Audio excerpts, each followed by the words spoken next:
Asia കപ്പിൽ ഇന്ത്യയും പാകിസ്ഥാനും തമ്മിൽ കഴിഞ്ഞ ഞായറാഴ്ച നടന്ന സൂപ്പർ 4 പോരാട്ടത്തിനെതിരെ ഗുരുതര ആരോപണവുമായിട്ട് വന്നിരിക്കുകയാണ് മുൻ പാക് താരം റഷീദ് ലത്തീഫ്.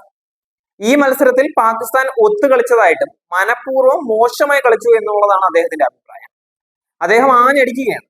തന്റെ സംശയത്തിന്റെ ചില കാരണങ്ങളും റഷീദ് നിരത്തിയിട്ടുണ്ട്. ദുബായ് അന്താരാഷ്ട്ര സ്റ്റേഡിയത്തിൽ നടന്ന പോരാട്ടത്തിൽ പാകിസ്ഥാനെതിരെ 6 വിക്കറ്റിന്റെ വിജയമാണ് ഇന്ത്യ ആഘോഷിച്ചിട്ടുണ്ടായിരുന്നത്.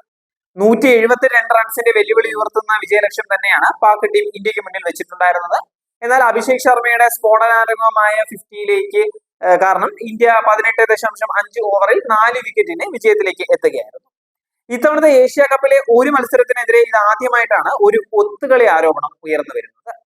ഒരു പാക് ചാനലിലെ ചർച്ചയിൽ കളിയെക്കുറിച്ച് വിശകലനം ചെയ്യവെയാണ് ഇന്ത്യക്കെതിരെ സൂപ്പർ 4-ൽ പാകിസ്ഥാന്റെ തോൽവിയിൽ റഷീദ് ലത്തീഫ് സംശയം പ്രകടിപ്പിച്ചിരിക്കുന്നത്. ഇതാദ്യമായിട്ടല്ല അദ്ദേഹം ഈ തരത്തിൽ അടിസ്ഥാനരഹിതമായിട്ടുള്ള ആരോപണങ്ങൾ മത്സരത്തിന് മുന്നേയും ശേഷവും ഉന്നയിക്കുന്നത്. നേരത്തെയും റഷീദ് സമാനമായ ചില ആരോപണങ്ങൾ ഉന്നയിച്ച് വിവാദ നായകൻ ആയ ഒരു വ്യക്തി തന്നെയാണ്. സൂപ്പർ 4-ൽ ഇന്ത്യക്കെതിരെ പാകിസ്ഥാന്റെ ഇന്നിംഗ്സിലെ രണ്ടാം പകുതിയിലെ അതായത് അവസാനത്തെ 10 ഓവർ ബാറ്റിംഗ് പ്രകടനത്തിലാണ് റഷീദ് സംശയം ഉന്നയിച്ചിരിക്കുന്നത്. രണ്ടാം വിക്കറ്റിൽ സാഹിബ് സദാ ഫർഹാനും സയീം അയ്യൂബും ചേർന്ന് 72 റൺസ് ടീം ടോട്ടലിലേക്ക് കൂട്ടിച്ചേർത്തിട്ടുണ്ടായിരുന്നു. 11ാം ഓവറിലാണ് സയീം പുറത്താവുന്നത്. അപ്പോൾ പാക് ടീം 2 വിക്കറ്റിന് 93 റൺസ് എന്നുള്ള ശക്തമായ നിലയിൽ തന്നെയായിരുന്നു. 190+ റൺസ് ടോട്ടൽ നേടാൻ ഉറപ്പായിട്ടും അവർക്ക് സാധിക്കുമെന്നുള്ള പ്രതീക്ഷ ഉണ്ടായിരുന്നുവെങ്കിലും 171 റൺസ് കൊണ്ട് തൃപ്തിപ്പെടേണ്ടി വരികയായിരുന്നു. ശിവൻ ദുബെ അടക്കമുള്ള ബൗളർമാരുടെ തകർപ്പൻ പ്രകടനം തന്നെയാണ് പാക് ടീമിനെ 171 റൺസിൽ പിടിച്ചു നിർത്താൻ ഇന്ത്യയെ സഹായിച്ചത്. പക്ഷെ അത് ഇന്ത്യയുടെ മിടുക്ക് കൊണ്ടല്ല എന്നും ചില പാക് താരങ്ങൾ ഒത്തുകളിച്ചത് കാരണമാണ് പാക് ഇന്നിംഗ്സ് സ്ലോ ആയത് എന്നുമാണ് റഷീദിന്റെ വിലയിരുത്തൽ. ഇന്ത്യക്കെതിരെ പാകിസ്ഥാൻ വളരെ നന്നായിട്ടാണ് ബാറ്റ് ചെയ്തുകൊണ്ടിരുന്നത്. പെട്ടെന്ന് അതെങ്ങനെ മോശമായി മാറി?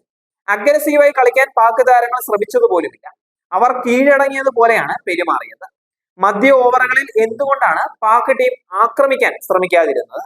എനിക്കറിയില്ല എന്നാണ് അദ്ദേഹം പറയുന്നത്. സാഹിബ് സദാ ഫർഹാനും ഹുസൈൻ തലത്തും 17 ബോളിൽ 17 റൺസിന്റെ കൂട്ടുകെട്ടാണ് ഉണ്ടാക്കിയത്. ഫർഹാൻ 6 ബോളിൽ 5 റൺസ് എടുത്തു. തലത്ത് 11 ബോളിൽ 10 റൺസും സ്കോർ ചെയ്തു. ആ സമയത്ത് പാകിസ്ഥാൻ കളിയിൽ നിയന്ത്രണം നേടിക്കഴിഞ്ഞിട്ടുണ്ടായിരുന്നു. ഔട്ടായാലും കുഴപ്പമില്ല, ആ സമയത്ത് നിങ്ങൾ വലിയ ഷോട്ടുകളായിരുന്നു കളിക്കാൻ ശ്രമിക്കേണ്ടിയിരുന്നത്. പിന്നീട് മുഹമ്മദ് നവാസ് ക്രീസിലെത്തി. അവനും വളരെ സ്ലോ ആയിട്ടാണ് ബാറ്റ് ചെയ്തിട്ടുണ്ടായിരുന്നത്. സ്കോറിംഗ് റേറ്റ് ഉയർത്താനുള്ള ഒരു ശ്രമവും നവാസിന്റെ ഭാഗത്ത് നിന്ന് ഉണ്ടായില്ല.